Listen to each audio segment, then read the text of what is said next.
Hey everybody, welcome back to another episode of the Cantina Club. We got another episode this week of 10 parsecs, not 12 to be confused with what Han Solo did. We're actually faster than him. So we do what we do in 10 parsecs. And we'll be back to discuss our three topics right after this. Okay. We all know around here, Solo always does shots first. Singing Yup No. Sing Yup No.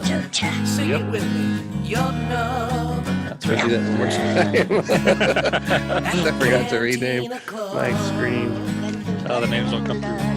Oh, okay, we're good. They only show up if you're recording. Edit line. Excuse me. All right. Okay. So this week we got another episode of 10 parsecs with three more topics, which we'll get into in a minute. First, we're going to jump into an unboxing, and I do not believe Greedo has one this week, so I'm going to jump into things. I've actually had these for a little while now, but I haven't shown them on an episode yet, so I figured I'd go ahead and do that now. I did pick up this figure of K2SO. Nice. Yeah, pretty good detail. Looks pretty cool. It's probably not focused very well, but it's Looks good. yeah, that's really cool. So picked him up. I like the packaging on that. Yeah, they did a really good job on that. Then I've got I've added to the collection of these. I've got about 4 or 5 of these already, but they're the Hot Wheels starships. I don't know if you've seen this set. Yes, yeah. Like this, yeah. So I've already got a few, like an X-wing nice. and an AT-AT and all that. But this is just a Super Star Destroyer, Vader's executor. And then Very cool. I picked up another one, and of course the Millennium Falcon. Nice. Yeah, I thought that was kind of a cool. But I like the art on them. I mean, they just look really nice, and they're Yeah, they do. I like that. And they have, like, if you look at the end, it's got the engines like they're on. It's really quite cool. And they've got a little plastic stand where you can actually stand them. So if you take them out of the packaging, you actually stand them up on a tabletop or whatever on a bookshelf, and they kind of literally hover. Actually, that kind of shows that they're on the back. Kind of looks like that. So yeah, it's pretty cool. I love those things. Just added to my collection. We would have killed for those when we were kids. Oh man, I know. Yeah, some of this stuff, especially like that. How many times was just a washer, like the Millennium Falcon? Well, you know what I remember collecting? The pull tops from like soda cans, right. And those were like snow speeders. Snow speeders, yeah. Those were really snow speeders. I remember that. They had like a whole fleet of those. That was awesome. Yeah, back when you had to use your imagination to play with things. Right. I loved the X-Wings from the X-Wing Death Star board game. Mm-hmm. Remember that came in squads of 3, and they were like red, green, yellow. Yeah, very cool. I love that. Yeah, those were fun. This is the only thing we had just about. Yeah, those were awesome. Okay, so next we're going to do our recommendation segment where we either recommend or don't recommend a show that we're either feeling or not feeling. And we called this Cloud City or Rancor Pit. Cloud City, of course, being the thumbs up, and Rancor Pit being the thumbs down. Well, this week I'm going to go first since I believe Greedo went first last week. Mine is actually going to land kind of in the middle, like I did a couple of weeks ago. Between it's got its pros, it's got its cons, but it's the show Vikings. Which this is a loaded topic, isn't it? Here's the thing: it's like I love the show, but I actually did something I almost never do, which is I actually gave up on it and stopped watching it because after I don't even remember how many seasons I made it. I think I made it through at least 3, maybe 4 seasons. And at the end of that season, they just not to give any spoilers, of course, but they did something I wasn't that fond of, and it just kind of took me out of the vibe of the show, and I just kind of meh from that point on. I just never watched it again. The show is infamous for, or famous or whatever, for making radical shifts at different points. And moving the storyline forward sometimes by many years at a time. Right. That's kind of what they did on this one. They just did like a forced time change, and it's like a forced time jump, I should say. And I just wasn't feeling that at all. But like I said, and I hate to say that I don't like the show because I loved it. The seasons I watched it was phenomenal. The cast is great. The story was compelling. I enjoyed it. You know, it looks really good. It's shot really well. So definitely, I'm definitely not recommending it. I'm just saying that I loved it for when I watched it, and then I just kind of lost interest Did you get to the after end a of couple it? things happened. What end of what? Vikings. No, I never. Like I said, I never watched it since. Oh, okay, never. Okay, Once it well got to, they had a final season come out on oh, okay. Amazon just the I beginning of that, this that that year. and That that's was so really rare good, I for thought. me. I mean, anytime I watch a show, I'll just stick it out. You Yeah, know, I just if I've already it's you're the invested, same. You're the same with books too. You yeah, have to finish the book I once you have to start finish. it. I'm not just gonna like I'm not feeling this. I just I stop. know it's Yeah, a really bad book if you don't finish it. It's just so yeah, rare. exactly. So okay, so that's my choice this week is Vikings. Vikings. Wow, that's a good one. And That's a I would good just one. it's a good one. So I'll just go kind of in the middle on that. I do recommend it because I thought it was fantastic. And you might love the stuff that turned me off, and you know It that's has fine. the action. It has the comedy. It has the dialogue and the actors. The comedy is questionable, but still, it is comedy.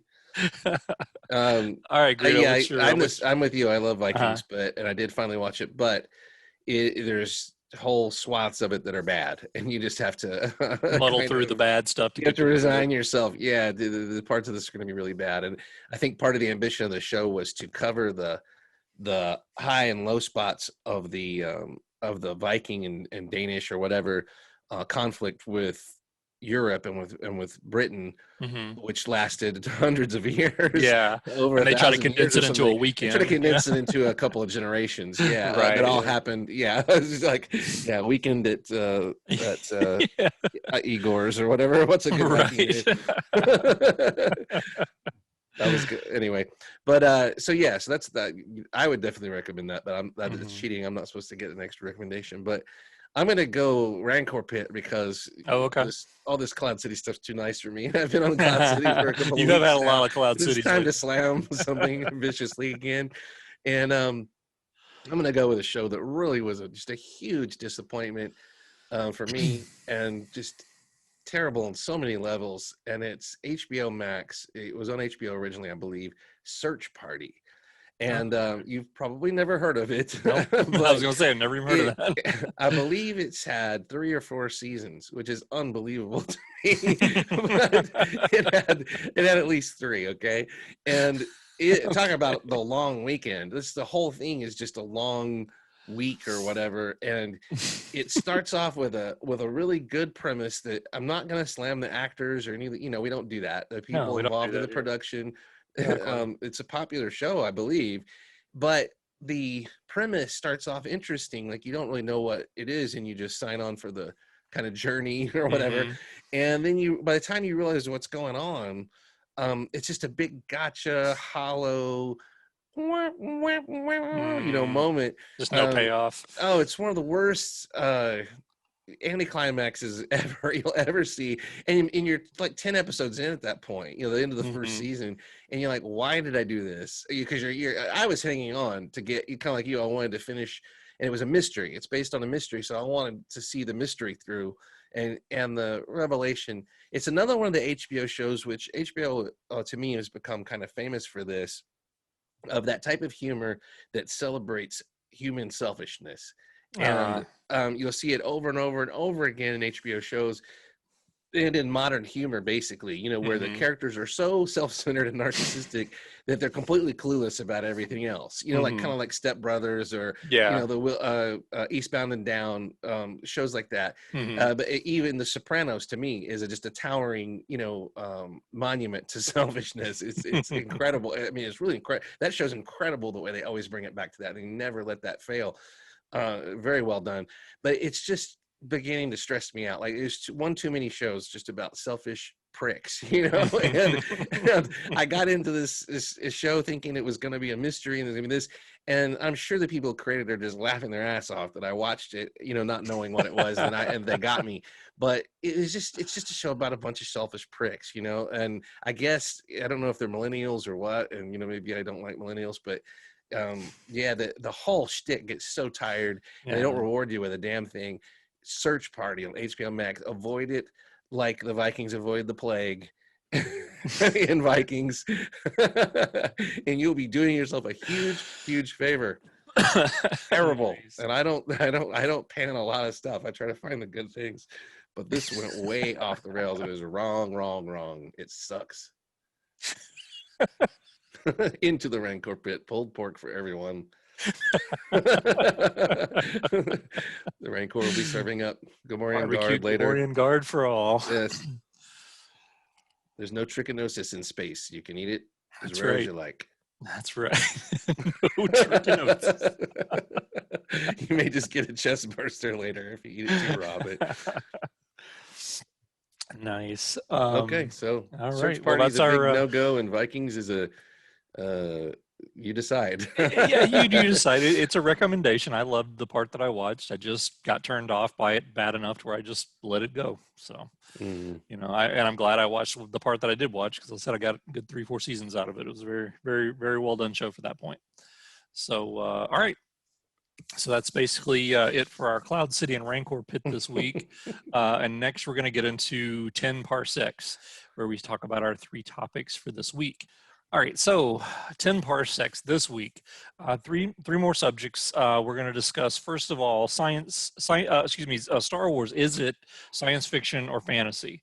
We're just going to have a little discussion about that. The second topic, we're going to talk about the Star Wars poster, the actual movie posters of the original trilogy. We're just going to discuss some of our favorites and share kind of some of the things that we've collected over the years and the things that we're into that way.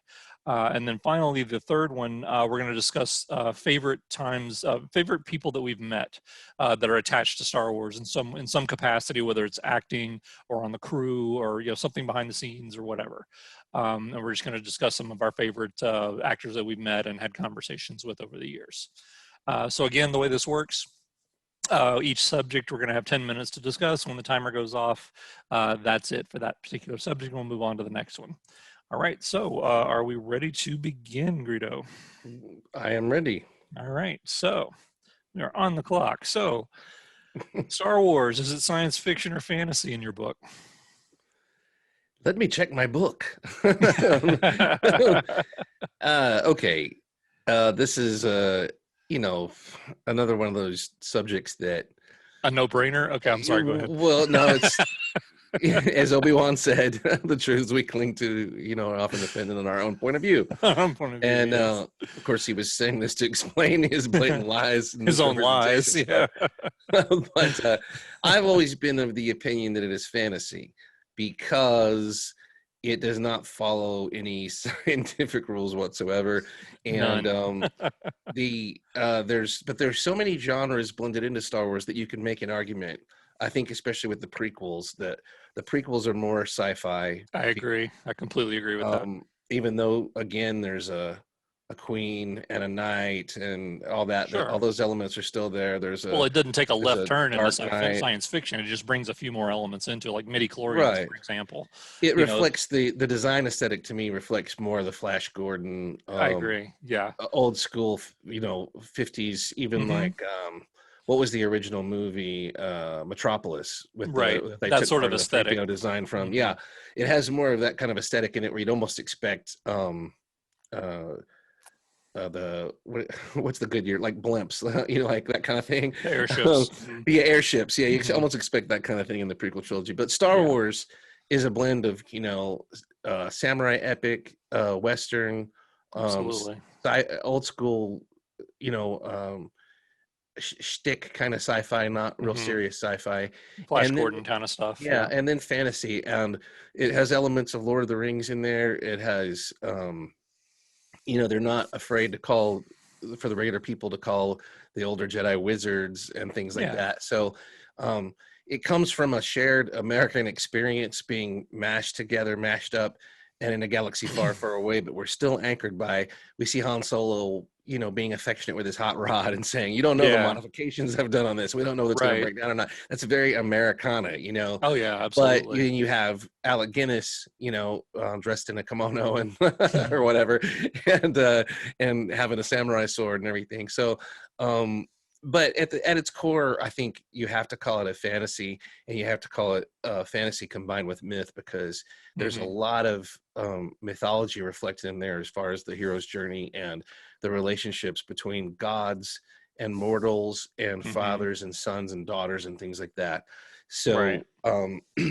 anyway, my first answer has always been, I've always related to it as a fantasy, not as science fiction. Right. And even the sci-fi elements like blasters and things like that are very grounded in reality. They're the World War II weapons. They were Mm-hmm. just out of date enough to where I didn't recognize them as a kid too well. So they looked, but they didn't look like ray guns. Right. That's why I Right. never called a lightsaber a laser sword until they did. Mm-hmm. And a blaster is not a ray gun or anything, or a laser Right. gun. Right. Because it's very dirty, grounded in reality, looks like it could work. And so to me, that is like one of these type of worlds that you build that is based in reality, but fantasy is intruding on it, Right. which is what Star Wars is based on. The good times are gone. No one really understands if the Force is real or has an influence on reality anymore, even though they feel like it probably used to. Mm-hmm. So at the beginning of that movie, fantasy is beginning to intrude on this reality and beginning to make itself known and become an influence on events again. Right. So anyway, I'll stop there. It's Well, no, fantasy. I mean, and I agree with you. Talked way I've too much. always felt that it's a fantasy that just takes place in space.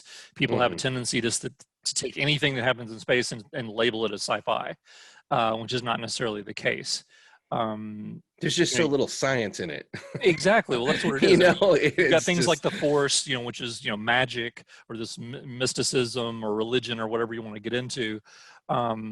Which is not very sci-fi. You've got, like you already mentioned, things that happen with no explanation, like sound in space, smoke in uh-huh. space. Mhm. Why do bombs drop in space? Stuff like that. It's like, Yeah, the scientific reality is sacrificed for the aesthetic every single right, time. exactly. And I mean, even Lucas himself in a interview back in, I did a little research on this, and even Lucas himself was claiming that it's fantasy in an interview all the way back in 1977, saying that, you know, at the time, of course, you got to think this was basically within less than a decade since 2001: A Space Odyssey. He said that's been done. It's not going to ever be done any better than that. I'm not trying to make a sci-fi film. I'm Mhm. hoping people dismiss all the sci-fi from this because it's fantasy. Those are his words exactly. This is fantasy, not sci-fi. He said, I don't care about the physics of space and trying to do stuff like that. I'm just trying to create a fantasy space story that just happens to take place in space. Well, a long time ago in a galaxy far, far away, Exactly. is Exactly. is exactly once upon a time. We all know that, Right. and so it's a fairy tale. It's a fantasy, and he probably set it far away and long ago so that he can make up whatever rules he wanted to, Sure. because he knew And that it makes it wasn't going to easier. gel Yeah. with reality. You don't have to sit there Um, and explain everything. And kind of like what you said too, I think I agree with your other statement about the prequels, trying to bring in a little bit more of that sci-fi aesthetic, whether it's visually, or just the overall feel of it. And kind of what I said about midichlorians, that's one of the few attempts I think that mhm. Star Wars makes at trying to have a scientific explanation for something, which would be a sci-fi move to make. Well, Right. why do they have the Force, as opposed to what I know you and I kind of lean towards, is the speech given in the original trilogy about it's a force that surrounds us and penetrates it and Mhm. binds the galaxy together. But then when you get to the prequels, you say, oh no, the reason it is because they have these certain things in their atoms. It's like, Right. wait, what? And Yeah. it's like, so now we're sci-fi and we're It explaining becomes every little class thing. warfare where, like Dune, like it's for Right. the spice. Everybody should be fighting over midichlorians now if that's the way you access and use the Force as a normal person. Exactly. You're left out in the cold if you just happen to be born without the right midichlorian count. If you Hmm. can learn to manipulate that, you're rich and powerful. So yeah, I think the more they go into sci-fi and the more they try to explain things, the more it falls on its face. To Hmm. me, The Last Jedi is a perfect example of that, because it's full of tons of plot holes and contradictions that maybe it's just because I don't like the movie as much, that are less forgivable because they try to explain it. Hmm. They sort of make a half-assed effort to tell you explain what's going on, and none of it makes any sense. So, but Exactly. but yeah, it's I think, look at John Williams' score. That's not a sci-fi score.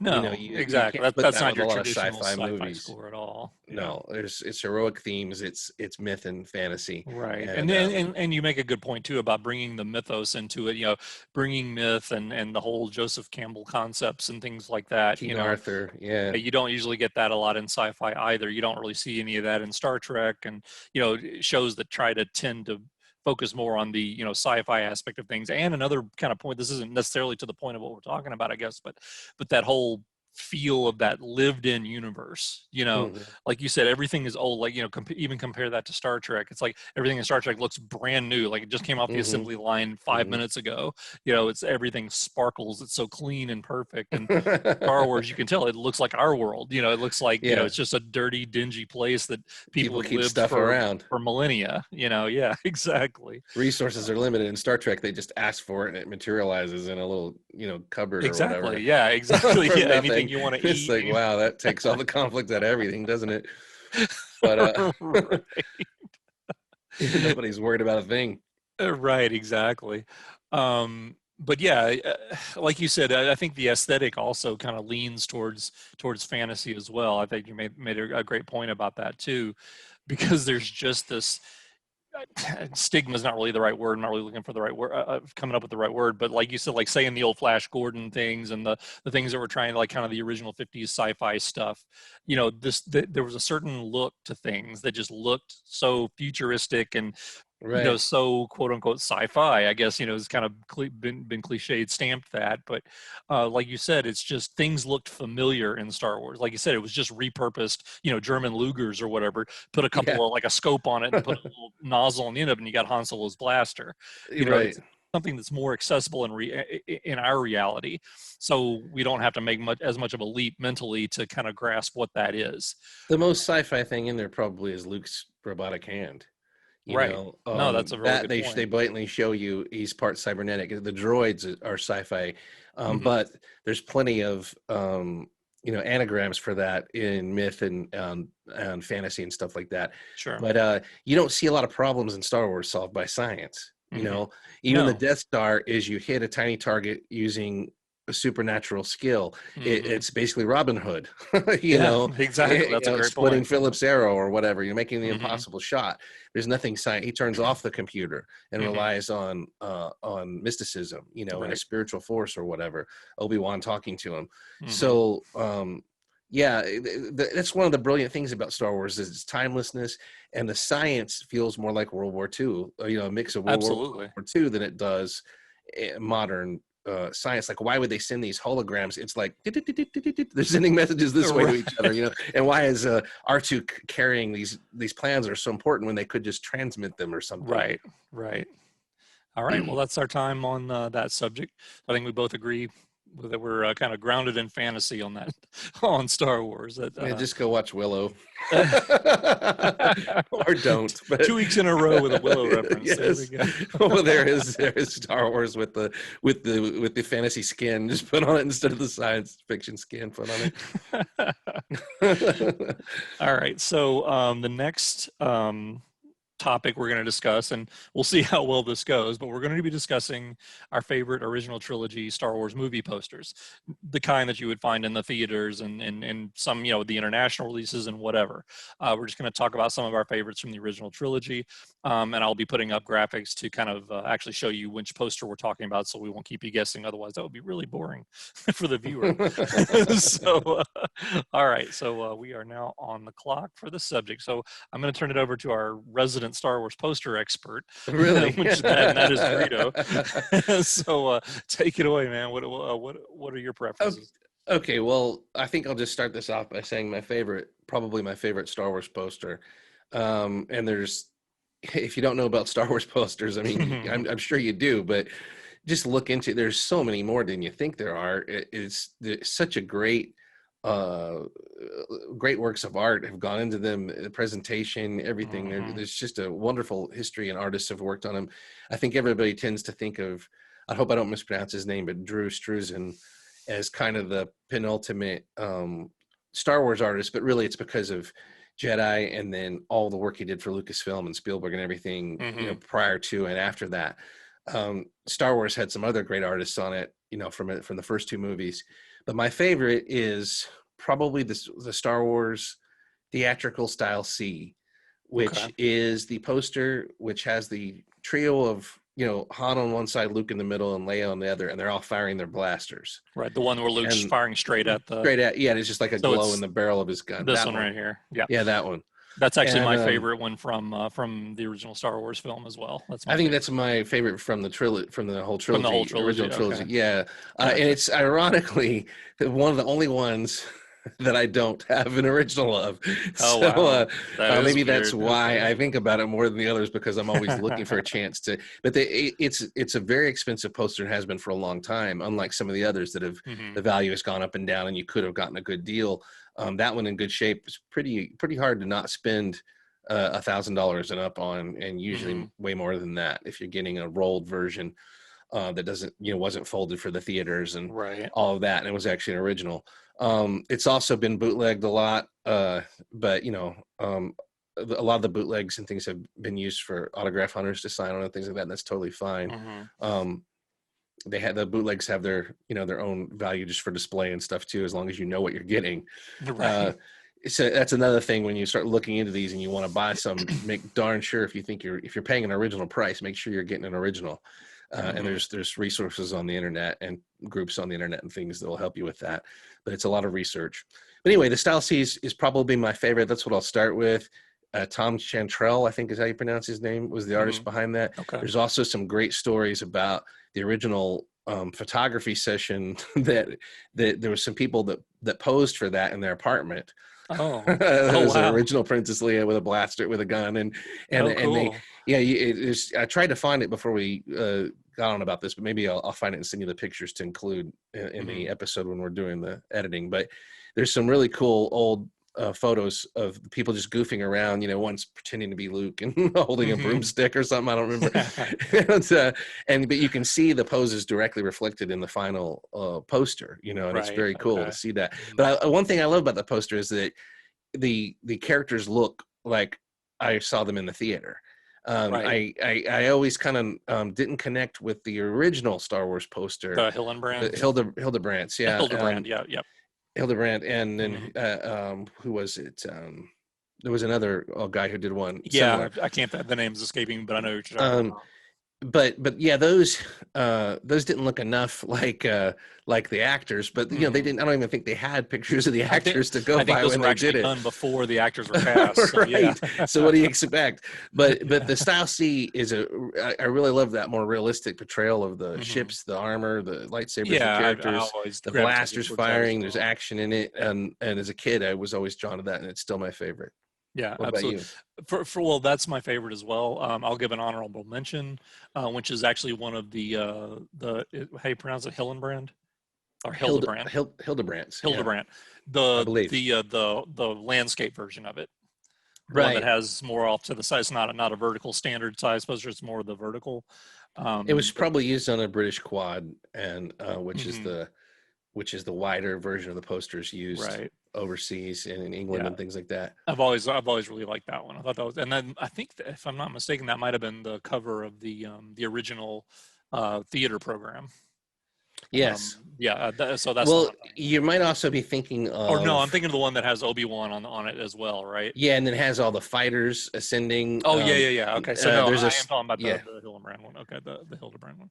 yeah, Okay, so there's let's move on to Empire. What would be your pick for? Well, actually, I'll go first on this one. sure. And again, I don't know the style, the names, and all that, but that's basically that's my actually. It's kind of a tie. It's this one, the one featuring Vader, standing and dominating everything and reaching out over everybody's heads. But then the other one, the one that's technically my favorite, is the one that has and I cannot find an example of it here, but I'll have it on the screen. But there's it's the profile view of the Falcon in the background. Oh yeah, And yeah. it's got all the main characters, and again, it's one of those where everybody looks like they look in the movie, and looks Hmm. like almost like it's taken from The different Falcon is scenes. kind of at an angle, Right, it's not an angle, like kind of ascending yeah, like this. you've got Yeah, it like that. Yeah, exactly. Yep. Yeah, I I think love that. that I love that poster. that may have been used in some of the Japanese Hmm. Empire I art as think you're well. right. Yeah. It might have been by a Japanese artist. There's so many different variations of some of this stuff, but Hmm. for Empire, I'm torn because there's so many awesome posters for Empire, and there's some that aren't my favorite artistically, but that still I just think are just super cool. Like the Hmm. one I have the 80-inch poster in my bedroom that Hmm. is it's not my favorite artistically, because the portrait of Vader's very hard character to to reproduce in drawings and pictures and stuff, because he's not perfectly asymmetrical. He's not exactly. In fact, this might be the one you were thinking of. I just found it here. Is that? Let me see if it'll show up. I may have to get rid of that one. Yeah, that's the one. Yep, I can see it enough to sell. Yeah, that's it. Yeah, it's blurred, but yeah, that is a great one. That is that's by Tom Young.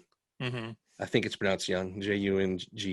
Right. He did one of the original Star Wars posters as well, and just a bunch of stuff. For Empire, I never really. It's a beautiful poster, but the actual official one that we saw on opening day, the one that referred to kind of the Gone with the Wind style. The Gone with the Wind style is one of my least favorite, because it just doesn't. The Han and Leia thing, just just being the focus of it seems to be and the odd, Gone with the Wind romance isn't really in the movie. That's the thing. Yeah, there's really no There is no Scarlet Red Butler story in that movie. No. So probably if I had to pick one, just right out of the gate, it would be the one of just Vader's helmet in space. That's a really good one. Yeah, it was a pre-release basically, or whatever, a teaser type poster, like coming this summer kind of thing. Yeah. It's simple, and it might be kind of cheesy today looking back on it, just Vader's helmet floating in space, but to me that got me freaking excited. Absolutely, like what's gonna happen in this movie. It had a little more mystery to it. I do like some of the variants on the re-releases that have the walkers in them and things like that. Oh yeah, I think all the Empire posters are great. Really. I've really never seen an Empire poster I don't like. No, there's a very, very rare Gone with the Wind style poster that has a different color background. It's like the purple variant. Oh, okay. And it goes for sometimes $10,000 or $11,000, I believe, wow. because it's very rare. And that one's gorgeous because of the coloration and everything. And also there was that kind of little bit of a controversy with Lando and Boba Fett and some of the characters being cut out of the original poster. I don't know if it was because of they were trying to keep spoilers in the wrap more or what. But then when they did the re-release and they did some of the stuff, they added Lando back in where he's supposed to be, like he was in the original. Nice. So but yeah, for Empire, it's probably just the simple Vader head for me. If you go into some of the re-release posters and tribute posters, and then it becomes a different story, because there's really some brilliant ones that came out in the 90s and things like that. I mean, Empire is just such a great subject, but if I was going to pick one of the originals, it'd probably be the Vader head in space, even though it might be the least valuable of all of them. We've got less than a minute, so let's jump into Return of the Jedi real quick. The revenge poster for me. The revenge poster, the red with the Vader head and clash of sabers, knocking it out of the park. Yeah, that's just that's as good as it gets. Yeah, I have 1, 2, 3, 4. I have at least 4 or 5 versions on my wall in here, so including the original Revenge, which I just acquired last year. Yeah, I remember that. That was a nice coup. To finally get one.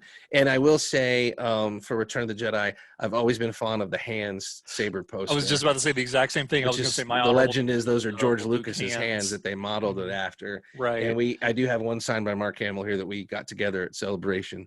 And I do have the half sheet version up on my wall as well. Nice. I love the way some of these simple designs, like the hands with the lightsaber and the Death Star displaying a half sheet with the logo, is just very, very, very cool. Very cool. So nice. All right. Well, that's our time on that subject. We'll have to revisit that sometime when we have our stuff organized to actually bring the pictures up and talk about them in real time and everything. And I can do get my thoughts in a row, because it is something I've thought and researched a lot, trying to pick up, the originals where I can find them. Again, coming late to the game, just like I did with autographs, but yeah, well, that's something like for me, I think, and for those of you out there, if you're interested, that's something that I want to kind of expand on to maybe a full episode of just discussing things like the posters and stuff, because we could really do, you could sit here and talk for an hour on that. And really get in depth and stuff, especially with your knowledge, because you, like I said, you know the poster types and the countries they're from and the artists and all this kind of stuff that's just over my head. I have no idea. I will say it like you an interesting point, just to, if anybody watches this and wants to check it out, if you haven't seen the Galactic Gallery, I think it's called, it's Drew Struzan's gallery down in Texas, or he's a big part of it. It's run by one of the original people from Official Pics, who had the Star Wars license for images for conventions and things like that for a lot of years. But anyway, he's doing a thing right now where he's selling like 11 by 17 or something like around that size posters from his different works and signing them in different colors to go with the poster. There's like a Blade Runner, there's several, and they're just, go check it out. Galactic Gallery. It's in Texas somewhere. Go find the website and check out, or look at Drew Struzen's Facebook page. He's selling those right now, and I'm thinking about grabbing a couple because they're just really, really cool. The Blade Runner especially is really looks like something I might want to grab. So very good. All right, so our third and final topic is favorite people we've met who are attached to Star Wars, whether they be actors or behind the scenes crew, special effects crew, whatever. So we are now officially on the clock for that. So I'll let you go first on this one. Okay. All right. Well, I know I've already kind of discussed Jeremy Bulloch. He's definitely one of my favorites. So this time I'm actually going to start talking about it was the 2010 celebration in Orlando when I met Julian Glover. Nice. And, for those of you who don't know, he was General Veers in Empire Strikes Back. He's also, of course, been in Game of Thrones and other famous pop culture things. But he was just tremendous. He was just really friendly, took a lot of time to sit there and just talk with me and my friend, and was just seemed, genuinely, happy that people were interested enough to come talk to him and get his autograph and spend a few minutes, chatting. So he was so I left that with a very positive thing. What was one of yours? I'll agree with that. We met Julian Glover. Were you there at Pensacon that time? Not when he was there. No, I was the only time I was there was last in 2020. 2020. We've been so many Star Wars guests there that I get, but I'm confused. But he was awesome because we were there on Friday, and I had so many things. I was bringing stuff for other people that wanted some things signed by the Star Wars guests. And so I had a whole bag and a backpack full of things, and him and the gentleman who played Belloc in Raiders of the Lost Ark, they both let me use their table. Corner. They were at a corner. Their tables were together in a corner, and then there was an empty space, with curtains. And they both let me just set up camp in their corner right there behind the tables with them, like I was with them. They were just so nice because it was just a mess, but they were just brilliantly kind, and him awesome. Especially. And Paul Freeman, by the way, was the Paul Freeman. Actor. There you go. I just was drawing a blank. Tremendous. Yeah, I would have been geeking out hard on Belloc. Oh man, believe me, I was. I had Belloc and General Veers on either side of me, and they were treating me just like anybody, like I was there with them. Yeah. It was hilarious. I thanked them profusely, but I had two females with me, and Julian Glover was just so taken with them. I think probably if you're a regular at conventions, any females that show up, you're probably wanting to talk to them just because it's something different. It's not another dude. But he was so gracious. I mean, like he kissed my girlfriend's hand. All this stuff. It was, which I was, hey, that was great. I was fine with it. I love it. Yeah, exactly. Yeah, you probably got your hand kissed by a real knight there, but anyway, he was tremendous.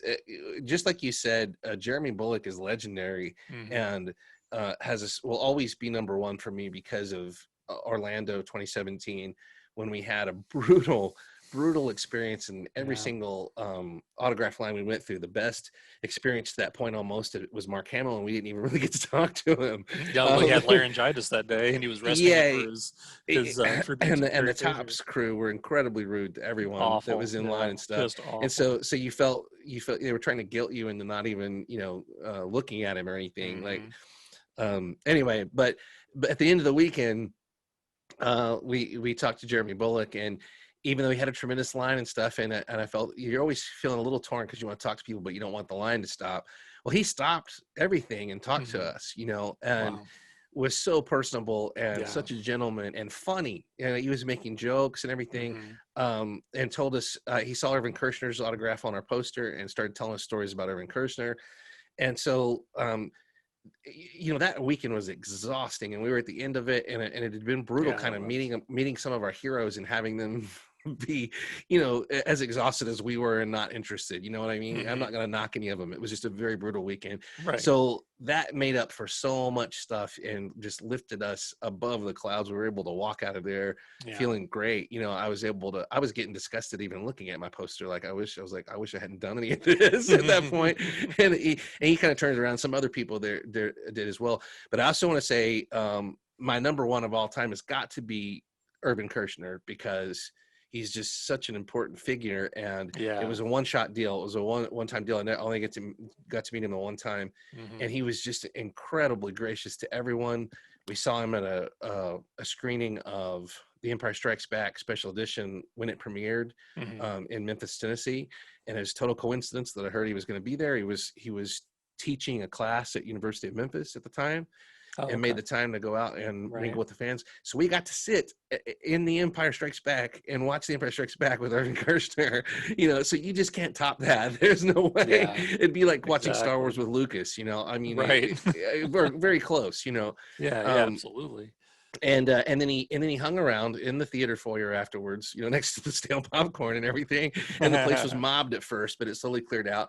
And he made sure everybody, you know, got to talk to him, got an autograph of anything they brought for free. I mean, it wasn't any special ticket. It didn't cost like $50 to go in. It was like a regular movie ticket. It was just going to see this. They just blocked aside this thing. He wanted to do it. And he told us stories about the production.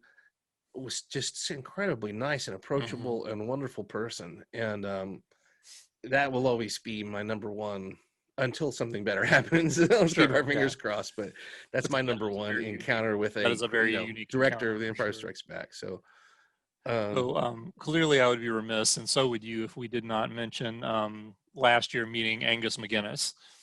Yes, that was incredible. Which is a gold leader from the original Star Wars, and of course also in Rogue One through archival footage. But boy, he was something. He was just fantastic to talk to, and overcoming severe health issues. Right, to even be there. He had just recently had a fall and had gone to the hospital just the night before. We were afraid. We had heard about that the night before and afraid, oh no, he's not even going to be here. He's going to cancel. No, it was the real deal. It was very serious. It was not any joke. Yeah, exactly. And he was there, and it was funny because then the next day we're talking to him, and he tells us the whole story of what happened, and you know how everything went down, and how he wasn't going to miss that was Pensacon 2020. Actually, just not basically almost about a month before. No, it was only about 2 weeks before we went into quarantine. So it was literally one of the last cons that happened, because it was literally the weekend of the. It was we were. And now that I think about it, it's literally weekend. 1 year ago today that we met him. Was it?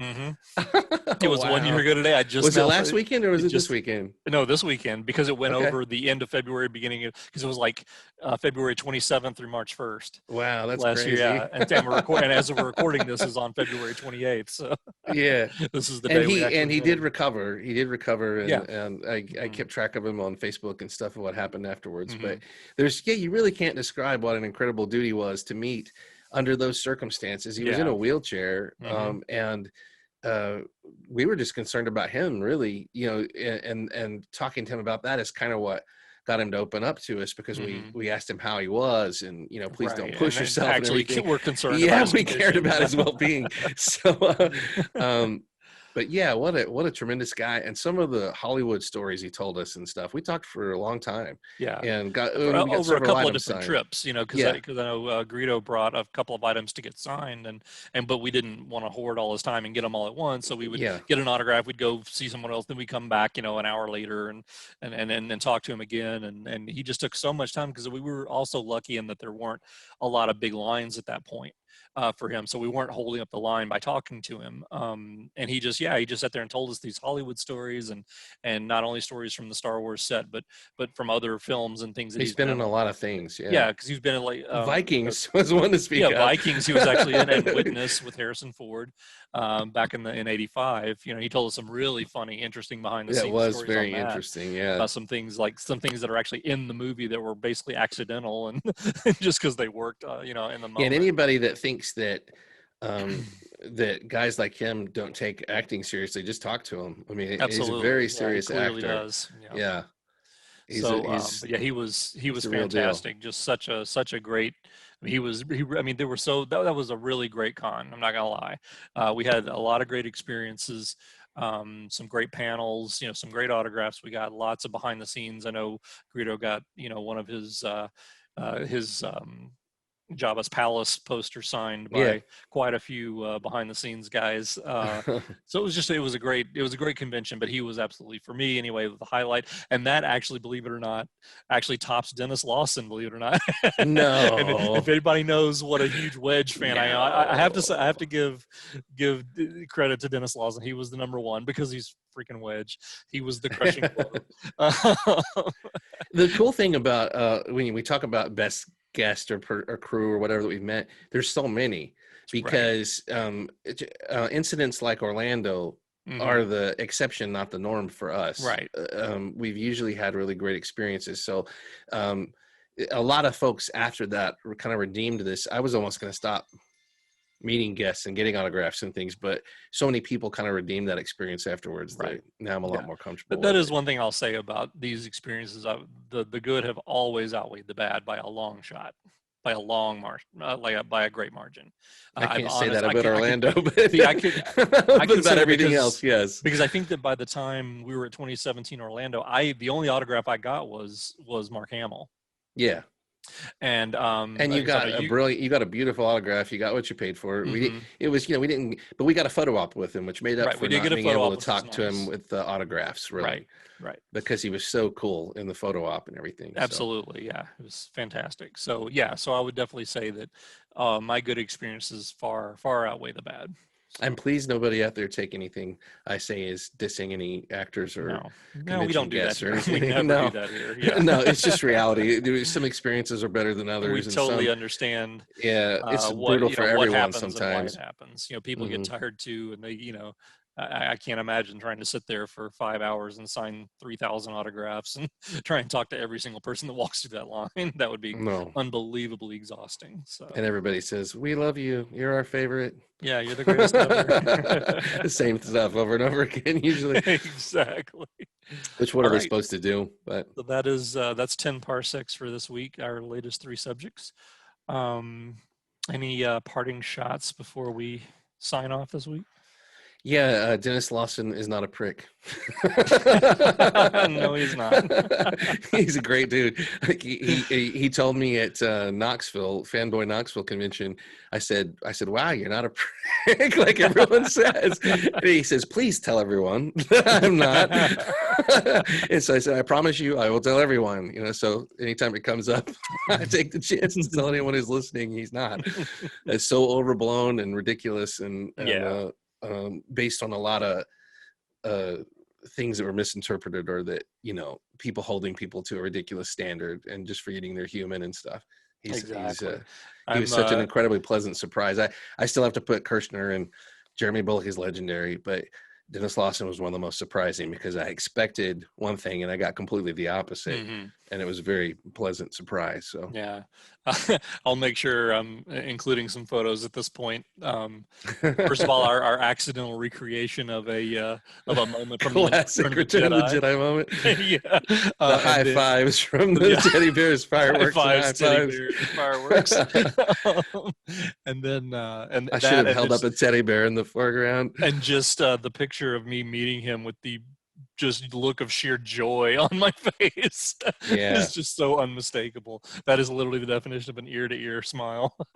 Yeah, you look like you just took a blow to the head. Yeah. You're wandering around Like, smiling at that point. What happened? So yeah, that was definitely an amazing time. But all right, well, that's it for us this week. You guys know the drill. Click like, subscribe to us, click the little bell icon so you can get updates and notifications when we post new episodes. Because right now we're cranking them out pretty much one a week. So that's like legendary for us. It really is. We're never going to abuse the notification bell for you guys, so you can feel okay. You're not going to get 5 notifications from us a day trying to clickbait you or anything. So yeah, and also I do have a Gundark update. She had almost escaped from the grip of the evil academics, but at the last moment, she was snatched back in, and she was unable to join us this week. So we're still trying to figure out a way to infiltrate her cell and get her out. So hopefully, maybe next week. We'll see how it goes. We will figure it out. Yeah, we'll get it figured out. But until then, you're just stuck with us 2 losers. And definitely give us some comments in the comment section below. We'd love to hear from you. Suggestions, good, bad, ugly, whatever. And we will be back next week with another episode. And I don't know if you can see that. Probably not because of my screensaver, but oh, is that the Tauntaun shoes? Yeah. Okay. Anyway. That's right. It's on the screen as we speak. So So yeah, those are like the best shoes ever, by the way. I love those. There you go. Yeah. Those are so awesome. So she is alive. Yes. The Tauntaun shoes. We unfortunately missed the week of snow to get pictures with them in the sea going through the snow, but oh, of course. That'll be perfect. Tauntauns in the snow. Nice. All right, guys. Well, thanks again for sticking it out with us another week, and we will be back next week, same time, same place. Take care, guys. Yeah. Bye-bye. Leave us some comments. Let us know your favorite poster and all that stuff. Let us know. Later. We all know round here, Solo always does shots first. Singing yup, no, raise your glass and sing yup, no. Sing it with me, yup, no. At the Cantina Club.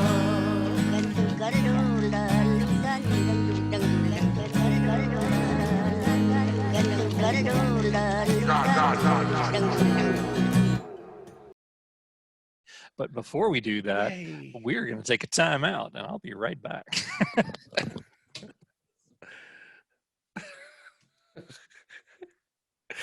Let's see if I can find a sound effect for what he's probably doing. Let's see. See if this sounds anything like it.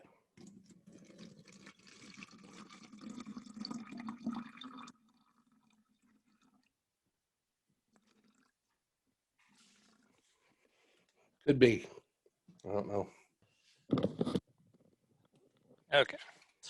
Sorry about that. No, I guess the wrong type of break. Oh yeah, no. Crap! Now I left my glasses. I can just blind without my glasses.